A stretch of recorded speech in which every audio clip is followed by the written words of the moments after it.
അതിനകത്ത് പുഴു ഉണ്ടാവും, മര്യാദക്ക് നോക്ക്. ഞാൻ നോക്കല്ലേ. ഇങ്ങനെ എല്ലാരും മുരിങ്ങാല ശരിയാക്കണേ. ഇന്ന് നാത്തു നോക്കുന്ന എന്നെ കൊണ്ടൊന്നും പറ്റില്ല. ഇന്ന് ഒന്ന് നോക്ക്. അതൊന്നും വയ്യ.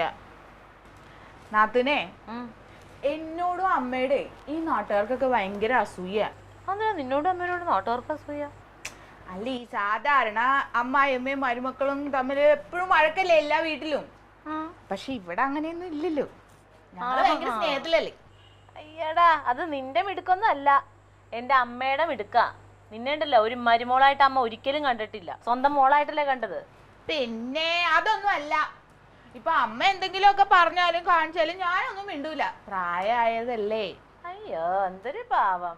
എന്നിട്ട് ആ അമ്മ വീട്ടിലേടി നീ കല്യാണം കഴിഞ്ഞ് 3-ാമത്തെ ദിവസം നിന്റെ വീട്ടിലോട്ട് പോയത്? നാത്തൊരു 3-ാമത്തെ ദിവസം എന്റെ വീട്ടിൽ പോകുന്ന ചടങ്ങല്ലേ കല്യാണം കഴിഞ്ഞിട്ട്. അതിന് പിന്നെ എനിക്ക് പോകണ്ടേ? നാത്തൂര് ഒളിച്ചോടി പോയതുകൊണ്ട് ചടങ്ങൊന്നും ഉണ്ടായിരുന്നില്ല. അതിനിപ്പോ എനിക്ക് എന്ത് ചെയ്യാൻ പറ്റും? എന്തായാലും പറഞ്ഞ ഉടനെ അങ്ങോട്ട് ഒളിച്ചോടി പോയ കാര്യം പറയും. അപ്പൊ എന്റെ മനുഷ്യനൊന്നും മിണ്ടൂല്ലോ. ഞാൻ പറഞ്ഞതിന്റെ സത്യല്ലേ. എന്നാ 3-4 അടുത്ത് നോക്കുന്നേ, അപ്പൊ വേഗം ആവും. പറ്റില്ല, ഒളിച്ചോടി പോയ ആൾക്കാർ ഇതാക്കിയ ശരിയാവില്ല. ഇത് എന്തീ കനുകേട്ടൻ വരാത്ത? നീ അമ്മ വരാത്തത്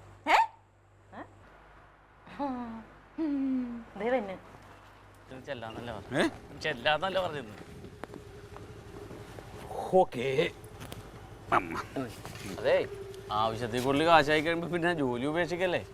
ഓ, ഞാൻ ജോലി രാജിവെക്കാൻ പോവാടാ. അധ്വാനിക്കാതെ കാശ് കിട്ടണല്ലേ?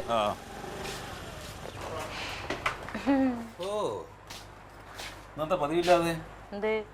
അല്ല, നിന്നെ ഇവിടെ കാണാറില്ലല്ലോ. എന്റെ വീട് അപ്പുറത്താ. ആണോ? അതെ ജമതി, നമ്മള് രക്ഷപ്പെട്ടടി. എന്താ ലോട്ടറി എങ്ങനെ അടിച്ചോടാ? ആ, ഇത് ലോട്ടറി തന്നെയാ. അയ്യോ, ലോട്ടറി അടിച്ചോ? പറ, മനുഷ്യനെ ടെൻഷൻ അടിപ്പിക്കല്ലേ. ഇതിന് നീ ടെൻഷൻ അടിക്കേണ്ട കാര്യമൊന്നുമില്ല. അതെ ജമന്തി, നിനക്ക് ഓഹരി കിട്ടിയിട്ടുള്ള സ്ഥലത്ത് നിൽക്കുന്ന വലിയ ബിൽഡിംഗ് ഇല്ലേ? ബിൽഡിങ്ങോ? ആ പാർക്ക് പിന്നിലെ ഇടിഞ്ഞു പൊളിഞ്ഞു വീഴാറായി. എന്റെ വീട്ടുകാര് തന്നതാ. ഇതൊന്നും ഇല്ലാത്തവര് ഇവിടെ ഇരുന്ന് കൊഞ്ഞനും കുത്തുക. ഞാനിതൊന്ന് പറഞ്ഞോട്ടെ. പറയട്ടാ. ആ, അത് വാടകയ്ക്ക് ചോദിച്ചിട്ടുണ്ട്, വാടകയ്ക്ക് കൊടുത്തു. ഏത് പൊട്ടനാണ് അത് വാടകയ്ക്ക് വെച്ചത്? സർക്കാർ. സർക്കാരോ? സർക്കാരിന് വേറെ ഇഷ്ടം പോലെ കെട്ടിടങ്ങളുണ്ടല്ലോ, പിന്നെ ഇതിനാ ഉണക്ക കെട്ടിടം. ഒന്നും മിണ്ടായിരിക്കും ഏട്ടൻ പറ. ആ കെട്ടിടത്തിൽ ബിവറേജ് വരണം. അതെന്തിനാണ് ബിവറേജ് വന്നത്? മാജിക് പഠിപ്പിക്കാൻ. ബിവറേജ് വന്ന ആളുകളൊക്കെ പോയിട്ട് മാജിക് പഠിക്കല്ലേ ചെയ്യാ.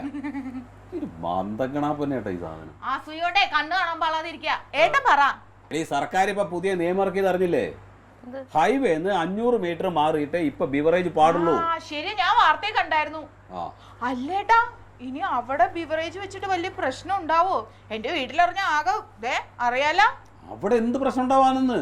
ഇത് 500 മീറ്റർ ഒക്കെ കൂടുതൽ മാറി കിടക്കുന്ന സ്ഥലമല്ലേ, പിന്നെ കാടും പന്തിയും പിടിച്ച് കിടക്കുന്നതാണ്. അടുത്തൊന്നും ഒരു വീട് പോലും ഇല്ല, പിന്നെ ആരെന്ത് പ്രശ്നം ഉണ്ടാക്കാനോ? കുഴപ്പമില്ലല്ലേ? ഭയങ്കരമായിട്ട് രക്ഷപ്പെട്ടു എന്ന് പറഞ്ഞത്. ഞാൻ വിചാരിച്ചല്ല ലോട്ടറി അടിച്ചിട്ടുണ്ടാവും. ഇനി പറയാൻ പോകുന്നത് കേട്ടാ നീ ഞെട്ടും. എന്തിന്? 1 ലക്ഷം രൂപ ഡെപ്പോസിറ്റ്, 25,000 രൂപ മാസ വാടക. ഓ എന്റെ അമ്മോ, എന്റെ പൊന്നു കനക, കുറേശ്ശെ തള്ളടാ. ഇവളുടെ കൂടെ ചേർന്നിട്ടുണ്ടല്ലോ നീ, ഭയങ്കര നുണയനായിട്ടുണ്ട് കേട്ടോ. ഇവിടെ ഞങ്ങള് പലതും പറയും, അതിൽ അഭിപ്രായം പറയാൻ വരണ്ട. എന്റെ മറ്റവനുണ്ടല്ലോ, ആ മന്ദങ്ങണാപ്പൻ, അവൻ ഇത് അറിഞ്ഞു കഴിഞ്ഞാലുണ്ടല്ലോ അവൻ അറ്റാക്ക് വരും. മോനെ, നീ വല്ല പൊട്ടന്മാരോടും പോയി പെടാ വഴി പോയിട്ട്. ആ ഉണക്കക്കെട്ടിടത്തിന് 25,000 രൂപ 1 ലക്ഷം രൂപ പകുതി വിശ്വസിക്കും. അങ്ങോട്ട് ചെന്നാ മതി, ഇപ്പൊ കിട്ടും. എന്റെ ഏട്ടാ, ഒരു കാര്യം ഞാൻ പറയാം. എല്ലാ മാസം 25,000 കിട്ടൂലേ? അതിന്ന് 10,000 എന്റെ വീട്ടിൽ കൊടുക്കണം. കാരണം അവരല്ലേ അത് തന്നത്. അതെ, അതൊക്കെ പണ്ട് നീ കുടുംബത്ത് വന്നതിന് മുമ്പ്. ഇപ്പൊ ഇതേ ഈ കുടുംബത്തെ സ്വത്താ. അത് അങ്ങനെയുള്ള കാര്യങ്ങൾ അമ്മ തീരുമാനിക്കണം. ഇപ്പൊ അതൊന്നും സംസാരിച്ചാൽ ശരിയാവില്ല. ആദ്യം നീ ഭക്ഷണം എടുത്തു. പിന്നെ വേറൊരു കാര്യം, ആ ബിൽഡിംഗ് എത്രയും പെട്ടെന്ന് പോയിട്ട് വൃത്തിയാക്കണം. അത് പെയിന്റ് അടിക്കും വേണം. അത് വേണമെങ്കിൽ ക്ലീറ്റോ നല്ലോണം പെയിന്റ് അടിക്കും കേട്ടോ. ഓ പിന്നെന്താ, അവൻ പെയിന്റ് അടിക്കല്ല, അവൻ പൈന്റ് അടിക്കും. അയ്യോ, ആ പെയിന്റ് അടി ഒന്നും ഞങ്ങൾക്ക് വേണ്ടേ. ഇങ്ങോട്ടേ. ഇനി നിന്നോട് വേറൊരു കാര്യം, ബിവറേജ് അവിടെ തുടങ്ങി കഴിഞ്ഞാൽ കള്ളും കുടിച്ചിട്ട് അതിന്റെ അവിടെ മൂക്കും കുത്തി പോയിട്ടായിരിക്കും നാണക്കേട് ഉണ്ടാക്കരുതെന്ന് പറഞ്ഞേക്കാം അവനോട് കേട്ടാ. ഞാൻ ആ ബിൽഡിങ്ങിന്റെ ഓണറാ.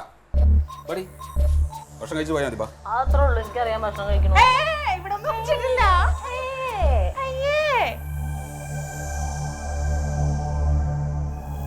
ക്ലീറ്റ് ശരിക്കും നോക്കിയോ? അത് ശരിക്കും 500 മീറ്റർ തന്നെ ഉണ്ടോ? 500 അല്ല തങ്കം, 550 മീറ്ററും ഉണ്ട്. സത്യം പറഞ്ഞാൽ ആദ്യം ഞാനൊരു ടേപ്പ് മേടിച്ച് അളന്ന് നോക്കി. ഒരു 5 പ്രാവശ്യം അളന്നപ്പോഴും അത് 550 മീറ്റർ ഉണ്ട്. അപ്പോൾ എനിക്കൊരു സംശയം ടേപ്പ് കംപ്ലൈൻ്റ് ആണെന്ന്. അങ്ങനെ ഞാൻ ഇത് രണ്ടാമത് മേടിച്ചതാണ്. ഒരു 550 മീറ്റർ ഉണ്ട്. ഇതാണ് മനുഷ്യന് സമയം മാറാൻ അധികം നേരമൊന്നും വേണ്ടെന്ന് പറയുന്നത്. ഇനി എന്തൊക്കെ കാണേണ്ടി വരുമെന്ന് അറിയാമോ? ആ മന്ദത്തിലാണെങ്കിൽ ഗമയോ എൻ്റെ പൊന്നോ, മാസം 25,000 രൂപ കിട്ടുമെന്ന് പറഞ്ഞാൽ അവള് നിലത്തൊന്നും അല്ല, അവൾക്ക് സ്ത്രീധനം കിട്ടിയതാണല്ലോ. നീ മൈൻഡ് ചെയ്യാൻ പോണെന്തിന്? ഞാൻ എങ്ങനെ മൈൻഡ് ചെയ്യാതിരിക്കും? എന്നെ എന്തോരം കളിയാക്കിന്നറിയോ? അതെ, അവൻ അവിടെ ആ കെട്ടിടത്തിന് പെയിന്റ് അടിക്കണമെന്ന് പറഞ്ഞു.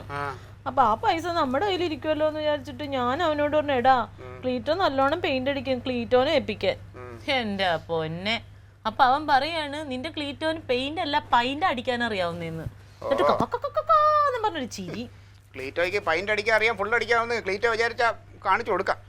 കാണിക്കും, നിങ്ങൾ ഈ പറഞ്ഞിട്ട് മാത്രമേ ഉള്ളൂ. അതെ, നീ അമ്മയുടെ അടുത്ത് പറഞ്ഞിട്ട് നൈസായിട്ട് എന്തെങ്കിലും നമുക്കൂടെ അതിൽ നിന്ന് മേടിക്കാനൊന്ന് ചോദിക്കണ്ടായിരുന്നോ? അതൊക്കെ അമ്മ പറഞ്ഞതാ.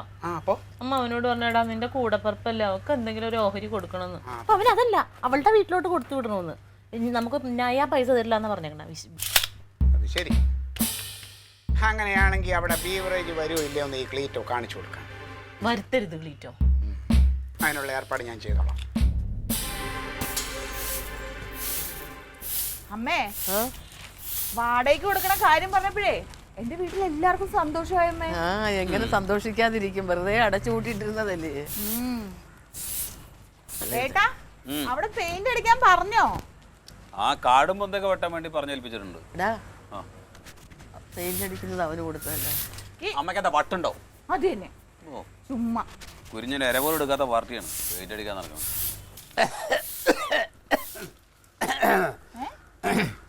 പൊടി പൊടി. എന്താട്ടമ്മേ, അളിയ എന്താ പത്രം വായിച്ചോണ്ടിരിക്കണോ? ഇല്ലല്ല, ഞാൻ ചപ്പാത്തി വിട്ടോണ്ടിരിക്കുക. നീ എവിടൊക്കെ രാവിലെ തന്നെ വെള്ളം വെള്ളിയിട്ട് ആരെ വിളിപ്പിക്കാനാ? ഞാനേ അമ്മയുടെ അനുഗ്രഹം മേടിക്കാൻ ഇറങ്ങിയതാ. ഏതമ്മയുടെ അടുന്ന്? ഏതമ്മേ? ഈ അമ്മയുടെ. എന്റെ പൊന്നു മോനെ, നിനക്ക് ഇന്നലെ ഒരു കുഴപ്പമില്ലായിരുന്നല്ലോ, ഇപ്പൊ എന്തോ പറ്റി? അമ്മ ഇന്നല്ലേ ഇലക്ഷനും ഉണ്ടാവുമായിരിക്കും. ആണോ ക്ലീറ്റോ ചേട്ടാ? ഓ ഇതൊന്നല്ലമ്മ, നമുക്കൊരു നല്ല കാര്യം വരുന്നു എന്ന് അറിഞ്ഞപ്പോ അത് ആലോചിച്ച് വട്ടായി പോയതാ. അമ്മേ, ഞാനൊരു പൊതുപ്രവർത്തകനാണല്ലോ. അപ്പൊ പൊതുജനങ്ങൾക്ക് നന്മ ഉണ്ടാകുന്ന ഒരു കാര്യം ചെയ്യാൻ വേണ്ടി ഇറങ്ങിയതാ. അമ്മ എന്നെ ഒന്ന് അനുഗ്രഹിക്കണം. കൊടുക്കമ്മ, മൊത്തം കൊടുക്കാം. പൊതുജനങ്ങളുടെ നന്മയ്ക്ക് വേണ്ടിയല്ലേ, പ്രാർത്ഥിച്ചേക്കാം. എന്തായാലും അവൻ എന്നെ ഒരു അനുഗ്രഹം മൊത്തം പ്രാർത്ഥിച്ചോണേ അമ്മ. ഓ പിന്നെ ജനങ്ങൾക്ക് നന്മ വരുന്ന കാര്യം. ചളാക്കരുത്. അളിയോ, ഇവിടെ തന്നെ കാണുമല്ലോ അല്ലേ? ഇങ്ങനെ ഒറ്റ ഇരിപ്പിരുന്ന് പത്രം വായിച്ച് തീർക്കരുത്. നാളത്തെ പത്രം കൂടെ വായിക്കാനുള്ളതാണ്. സന്തോഷമുള്ള വാർത്തകൾ ഉണ്ടാവും. വരട്ടെ അമ്മേ. എന്തോ കുത്തും കോളും വെച്ചാണല്ലോ സംസാരം. രാവിലെ എന്നിട്ട് പൊട്ടം കടിച്ച പോലെ വന്നേക്കണേ. നാത്തൂന്റെ നല്ല തല്ലിട്ടി കാണുമെന്ന് രാവിലെ തന്നെ. ഹലോ, ബഷീർക്ക, ഒരു 50 ചിക്കൻ ബിരിയാണി വേണം. അന്നത്തെ പോലെ വെറും എല്ല് മാത്രം കൊടുത്തു വിടരുത്. ഇറച്ചി വേണം. ശരി ശരി ശരി, ഞാൻ വിളിക്കാം. അല്ലടാ, ഞാൻ കേട്ടത് സത്യമാണോ? എന്തുവാ? നമ്മുടെ ജമന്തിക്ക് ഭാഗം കിട്ടിയ സ്ഥലത്ത് ബീവറേജ് വരാൻ പോണെന്ന്. സന്തോഷായില്ലേ? എന്തോ സന്തോഷം. കണ്ടവന്റെ പറമ്പിലെ പുല്ലും കണ്ടോണ്ട് ഞാൻ പശുവിനെ വളർത്തിട്ട് വല്ല കാര്യമുണ്ടോ? ഇടുമ്പത്തൊരു നല്ല കാര്യം നടക്കുമ്പോൾ നീ എന്തിനെങ്ങനെ ദേഷ്യപ്പെടുന്നത്? സന്തോഷിക്കല്ലേ വേണ്ടത്? അല്ല മാപ്പ, ആർക്കാണ് നല്ലത് വരുന്നത്? കനകനും അവന്റെ കുടുംബത്തിനും അല്ലേ നല്ലത് വരുന്നത്? എനിക്കോ എന്റെ തക്കളി പോക്കോ എന്റെ തങ്കത്തിനും എന്നെങ്കിലും ഗുണമുണ്ടോ? ഇല്ലല്ലോ. ഇല്ലല്ലോ. ഞാൻ ഒന്നും ചോദിച്ചില്ലേ, നീ ഇപ്പൊ എങ്ങടാണാവോ? ഞാൻ ഇച്ചിരി തിരക്കില്ല. ഇത് ശനിയാഴ്ചയല്ലേ, നല്ല ദിവസമാണ്. ജനനന്മയ്ക്ക് വേണ്ടി എന്തെങ്കിലും ചെയ്യാൻ പറ്റുമെന്ന് ഞാനത് നോക്കിയിട്ട് വേണ്ട. ഈ ജനനന്മയൊക്കെ ചെയ്യണതിന് നല്ല ദിവസം നോക്കണം. അങ്ങനെ ഉണ്ട്. പൊതുജന സേവനം ചെയ്യാനും നല്ല ദിവസം നോക്കണം. അല്ല, ഈ ശനിയാഴ്ച എങ്ങനെയാ നല്ല ദിവസമാവുക? അവന്റെ കളിയാക്കിയതാ. ചിലർക്ക് ശനിയാഴ്ച നല്ല ദിവസമാവും. കനക, കനക ചേച്ചി, ജവന്തി അമ്മാവ തോന്നുന്നു. എവിടെ കനകൻ? എവിടെ? സന്തോഷായടാ, ഞാനെല്ലാം അറിഞ്ഞു. എന്തായാലും ജമന്തിക്ക് കിട്ടിയ വീട് എന്താ വെച്ചിട്ട് ഇങ്ങനെ വിഷമിച്ചിരിക്കാൻ. നല്ല വരുമാനല്ലേ വരാൻ പോണ്. നീ സന്തോഷിക്കൊന്നും വേണ്ട. എനിക്ക് നിന്നെ പേടിയാണ്. അവിടെ എന്ത് നടത്തുന്നതിന് എനിക്ക് വിഷമമില്ല. പക്ഷെ ഇതൊരു മാവേലി സ്റ്റോർ അല്ല, മദ്യഷാപ്പാണെന്ന് ആലോചിച്ച് വേണം ഇതൊക്കെ കാണാൻ. അതെ, മദ്യഷാപ്പാണല്ലോ വരുന്നത്. അതുകൊണ്ട് തന്നെ എത്ര സന്തോഷം. തങ്കം അറിഞ്ഞില്ലേ, ആങ്ങളക്ക് ശുക്രദശ. എനിക്ക് തോന്നുന്നത് ശാപം കിട്ടുന്ന പണിയാന്നാ. ഇത് വേണ്ട. വല്ല പെണ്ണുങ്ങളെ ശാപം കിട്ടും. മൂത്തവര് സംസാരിക്കുമ്പോ ഇടയിൽ കയറി വരണ്ട. അമ്മാവാ ഹവീൽദാര് വീരഭദ്രൻ നായരുടെ മക്കള് കള്ള് വിറ്റ് നടക്കണമെന്ന് ആൾക്കാർ പറയും, നോക്കിക്കോ. എടി അതിന് കുഴപ്പമൊന്നുമില്ല, എനിക്ക് ഇഷ്ടമില്ലാതില്ല, ഇഷ്ടം തന്നെ. പക്ഷെ ഈ പണ്ടേ ഈ ഹവീൽദാരി മദ്യങ്ങളൊക്കെ കൊണ്ടുവരുമ്പോഴുണ്ടല്ലോ, ഓ അതൊക്കെ കാണുമ്പോൾ എനിക്ക് എന്തോ ഒരു സന്തോഷമായിരുന്നു. അന്ന് എനിക്കുള്ള ഒരു ആഗ്രഹമായിരുന്നത്, നിനക്കറിയാലോ.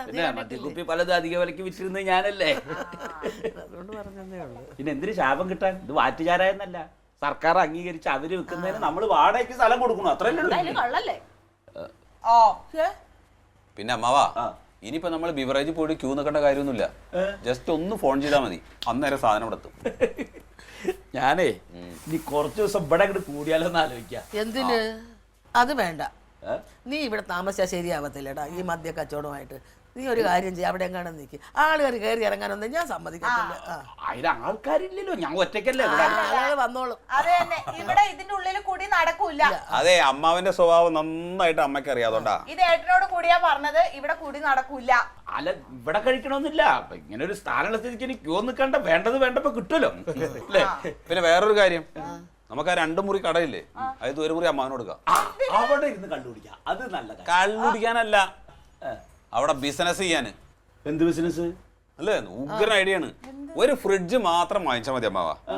പിന്നെ തണുത്ത വെള്ളം, സോഡ, പിന്നെ ടച്ചിങ്സ്, അതിന് അച്ചാറ്, താറാമുട്ട പുഴുങ്ങിയത്, കോഴിമുട്ട പുഴുങ്ങിയത്, പിന്നെ കപ്പലണ്ടി, മരച്ചീനി, മീന്, എന്തൊക്കെ ചെയ്യാൻ പറ്റും അതെല്ലാം ചെയ്യാം. പറഞ്ഞ പൈസയാണ്, 5 പൈസ കടം പോകില്ല. അത് നല്ലൊരു, ഞാൻ എന്തായാലും വെറുതെ ഇരിക്കാം, എന്നാ കച്ചവടം ചെയ്യാം. പിന്നെ മറ്റേ മുറി ക്ലീറ്റോന് കൊടുക്കോ? എന്തിന്? അല്ല, ക്ലീറ്റോ കച്ചവടം ചെയ്തോളൂടാ. അയ്യോ വേണ്ട, വാടക തരുന്നവർക്കേ ഞങ്ങൾ കൊടുക്കാറുള്ളൂ. അവനെങ്ങനെ അവിടെ കച്ചവടം ചെയ്ത് അവന് സോഡ വെക്കാനല്ലേ ഒഴിവുണ്ടാവുള്ളൂ. ആ സോഡ ഒഴിച്ചിട്ട് നിറയെ കഴിക്കാനേ സമയം കിട്ടും. എന്നാ പിന്നെ ഞാൻ അവിടെ തയ്യക്കട തുടങ്ങാം. ഞാനേ തരക്കൊന്നാണ് തരും ചേട്ടാ. നീ ആ കള്ളുടിയന്മാരുടെ പോയിരുന്നിട്ട് ആരടി തയ്ക്കാൻ നിൽക്കുന്നത് ആണാ? ഇതെന്ത് കഷ്ടാന്ന് നോക്കിക്കേ. നിങ്ങൾ ഞങ്ങൾക്ക് കടമുറി തരൂല, പെയിന്റ് അടിക്കാനുള്ളത് തരൂല, പൈസയും തരൂല, ഞങ്ങൾ പിന്നെ എന്ത് ചെയ്യും? എടാ നീ ഒരു കാര്യം ചെയ്യ്, ക്ലീറ്റസിന്റെ അടുത്ത് പറഞ്ഞിട്ട് അവന്റെ ഓഹരി വാങ്ങിച്ച് അവിടെ ഒരു ബിസിനസ്. അമ്മ, ഒരു നല്ല കാര്യം നടന്നതാണ്. എനിക്കൊരു 10 രൂപ വരുമാനം കിട്ടുമെന്ന് അറിഞ്ഞു കഴിഞ്ഞപ്പോ തുടങ്ങിയാണ് ഇവിടേക്ക് ഈ സൂക്കട്. നീ എന്തിനാണ് ഈ ഭ്രാന്ത് എടുക്കണത്? സ്വന്തം ആങ്ങളൊക്കെ ഒരു ഗുണം ഉണ്ടാവുമ്പോ സന്തോഷിക്കല്ലേ വേണ്ട? ഇങ്ങനെയുണ്ടോ ഒരു ആർത്തി? നിന്നോടൊക്കെ ദൈവം ചോദിക്കൂടാ. ആ ദൈവം അല്ലേ ചോദിക്കാൻ പോണ, ക്ലീറ്റസ് ആണ്. എന്തേ ഇവിടെ കനകം ഇങ്ങോട്ട് വന്നേ, എന്തേ ഇങ്ങോട്ട് വാന്നൊരു പ്രശ്നമുണ്ടെന്ന്.